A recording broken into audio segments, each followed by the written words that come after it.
Ada kisah yang saya selalu terngiang-ngiang tentang dua orang sahabat. Dua-duanya senior nih. Yang satu namanya Abu Lubabah, yang satu namanya Abu Dahdah. Abu Lubabah punya pohon kurma satu-satunya, dan itu subur banget pohon kurmanya, tumbuh di sebelah rumah anak yatim. Sehingga dia agak miring sedikit pohon kurmanya dan tumbuh di sebelah rumah anak yatim. Zaman dulu rumah orang Arab kalau orang miskin mah tidak ada atap, jadi terbuka gitu atap langit. Karena pohon kurmanya rindang, sehingga kalau buah-buah kurma itu jatuh, ada juga yang jatuh ke dalam rumah anak yatim. Dan anak yatim itu ketika ada yang jatuh ke dalam rumahnya, namanya anak kecil, diambil jadi cemilan.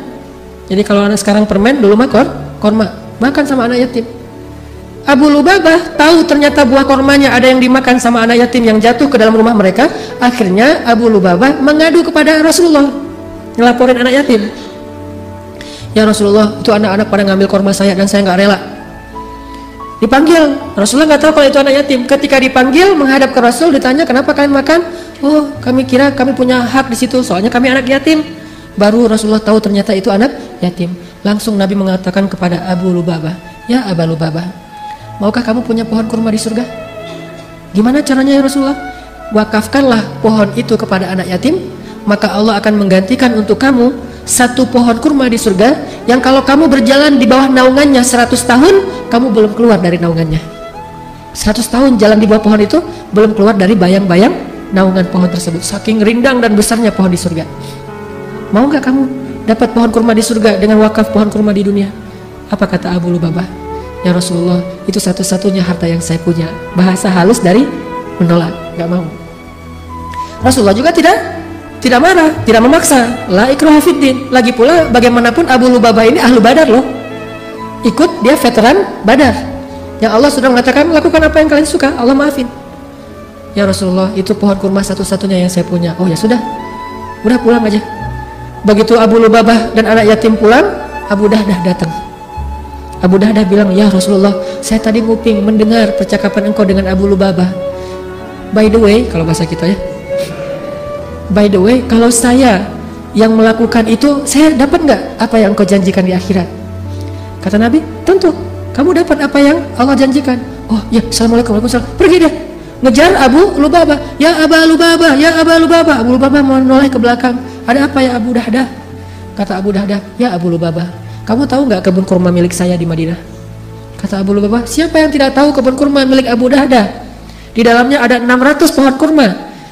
Mata airnya jernih mengalir terus menerus. Bahkan ada vilanya di dalam, luas sekali. Kebun kurma yang paling subur, kualitas kurma terbaik di kota Madinah. Siapa yang nggak tahu? Memangnya kenapa? Kata Abu Dahdah, mau nggak kita tukaran? Tapi tukaran bahasa Indonesia ya, bukan bahasa Jawa. Kalau bahasa Jawa tukaran berantem. Mau nggak kita barter nih? Tukar guling. Kamu kasih pohon kurma kamu yang di sebelah rumah anak yatim ke saya, nanti saya kasih kebun saya untuk kamu dengan 600 pohon kurma. Ditukar. Kata Abu Lubabah, cius kita mah. Beneran ini mah? Kata Abu Dahdah, benar. Oh, boleh kalau gitu. Tadi ditawarkan surga, Abu Lubabah bilang itu harta satu-satunya yang saya miliki. Sekarang ditawarkan 600 pohon kurma Abu Dahdah, dia langsung mengatakan deal, setuju. Udah akad setuju. Kemudian Abu Dahdah datang ke pohon kurma tadi, bertemu dengan anak yatim dan mengatakan, wahai anak-anakku, mulai sekarang pohon ini milik kalian, makanlah sesuka kalian. Lalu Abu Dahdah membawa Abu Lubabah pulang ke kebunnya, dan di kebun itu dia melihat istrinya sedang mengumpulkan buah-buah kurma yang jatuh ke tanah bersama anaknya Abu Dahdah. Abu Dahdah berkata, wahai istriku, wahai anakku, keluarlah dari kebun ini. Istrinya bertanya, kenapa ya Abu Dahdah? Kebun ini sudah saya jual. Berapa kamu jual? Kepada siapa kamu menjualnya? Kata Abu Dahdah, saya menjualnya kepada Allah, dan Allah membayarnya dengan surga yang lebih baik daripada dunia. Apa kata istrinya? Rabah taya Abu Dahdah, itu baru untung wahai Abu Dahdah, itu baru untung. Keluar istrinya.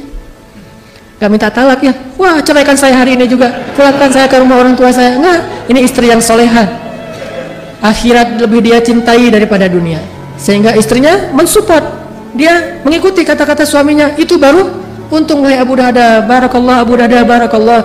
Lalu ketika Nabi mendengar apa yang dilakukan Abu Dahdah, Nabi mendoakan keberkahan bagi keluarga Abu Dahdah, dan Allah ganti nikmat di dunia dan di akhirat. Dia tetap menjadi orang kaya, tumbuh lagi hartanya berkah, dan di akhirat pun dia mendapatkan kebun-kebun kurma yang setahun dikelilingi oleh malaikat Jibril, belum bahkan keluar dari pinggirnya saja. Jadi pagarnya aja belum keluar, apalagi belum masuk ke pagarnya, apalagi sampai ke dalam pohon kebun kurmanya. Ini luasnya kebun kurma Abu Dahdah di dalam surga. Begitu mereka beramal menggunakan akad akhirat, kwitansinya itu akhirat yang tanda tangan Allah. Jadi buat kwitansi amal kita itu bukan hanya kwitansi yang ditandatangani oleh manusia, tapi buat kwitansi dalam tanda petik yang ditandatangani oleh Allah. Nih akad saya, ini dengan Allah akadnya. Kalau kita berakad dengan Allah, nggak mungkin rugi. Tijaratun lan tabur, nggak mungkin rugi berakad dengan Allah. Nggak ada, ini tanda tangannya salah nih, nggak sama antara satu kwitansi dengan kwitansi yang lain. Nggak ada yang kayak gituan. Allah yang menjadi saksi. Sehingga kalau kita berakad untuk Allah Subhanahu Wa Taala, idzan la yudayyi'akallah, Allah nggak akan mengecewakan kamu.